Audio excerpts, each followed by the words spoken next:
दुख आएगा। उस स्थिति में दुर्योधन के प्राण निकलेंगे। अब जैसे ही अश्वत्थामा ने बताया कि मैं पांचों पांडवों के शीश ले आया हूं, तो दुर्योधन को बहुत ज्यादा खुशी हो गई। मन में द्वेष इतना अधिक था, मन में ईर्ष्या इतनी अधिक थी। कहा शीश ले आए हो तो सबसे पहले मुझे भीम का शीश चाहिए।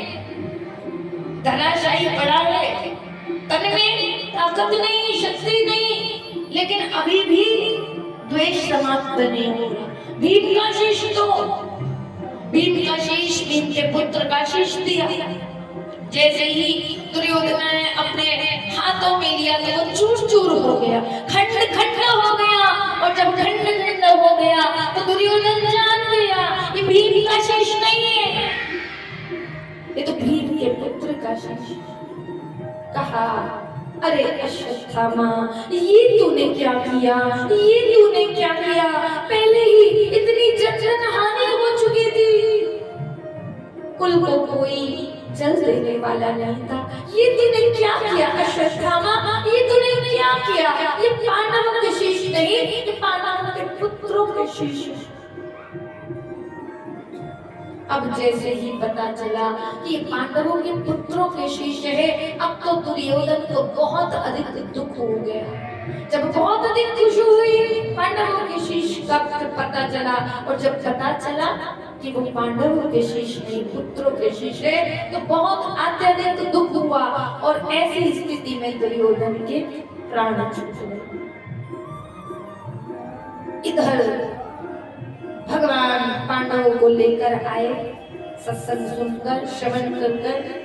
तो अर्जुन क्या देखते हैं, पांडव क्या देखते हैं कि द्रौपदी विलाप कर रही है, द्रौपदी रो रही है। अर्जुन ने देखा और जैसे ही कक्ष में गए तो क्या देखते हैं, पांचों पुत्रों के धड़ पड़े। आज देखा नहीं गया, आज द्रौपदी की पीड़ा नहीं देखी गई।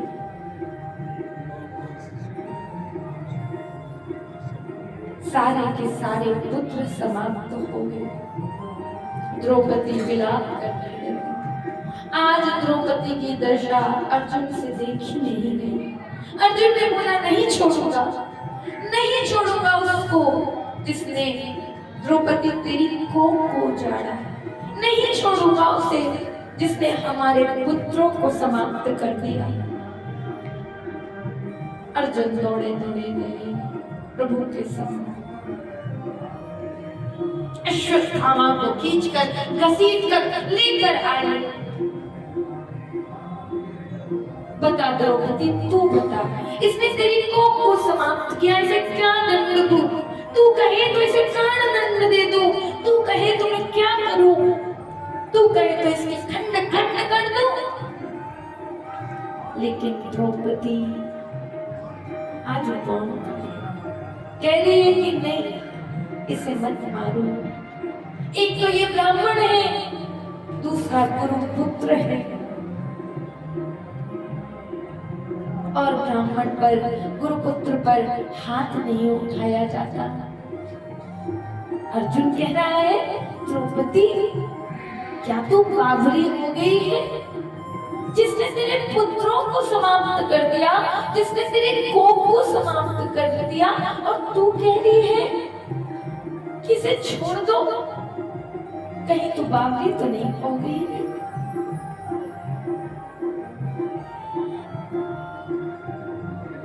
वहीं कृष्ण खड़े थे, कृष्ण सब कुछ देख रहे थे। कृष्ण के सम्मुख जाकर अर्जुन ने पूछा, बताइए माधव क्या करना चाहिए? प्रभु बोले, देखो ब्राह्मण को कभी मारना नहीं चाहिए, गुरुपुत्र की कभी हत्या नहीं करना चाहिए, लेकिन पुत्र के हत्यारे को कभी छोड़ना नहीं चाहिए। अर्जुन बोले, वाह रे प्रभु, ऐसा ज्ञान सब देने लगे तो कल्याण ही हो जाएगा। एक तरफ कहते हो कि गुरुपुत्र को मारना नहीं चाहिए, एक तरफ कहते हो कि ब्राह्मण को समाप्त नहीं करना चाहिए, और दूसरी ओर कहते हो कि पुत्रों के हत्यारे को छोड़ना नहीं चाहिए। ये दोनों ही बात कैसे संभव है माधव? भगवान मुस्कुराए। भगवान ने कहा अर्जुन, किसी को मारना नहीं होता। किसी विद्वान की, किसी श्रेष्ठ की भरी सभा में किसी विद्वान को, किसी श्रेष्ठ को अपमानित कर दिया जाए तो वो मृत्यु के तुल्य ही होता है।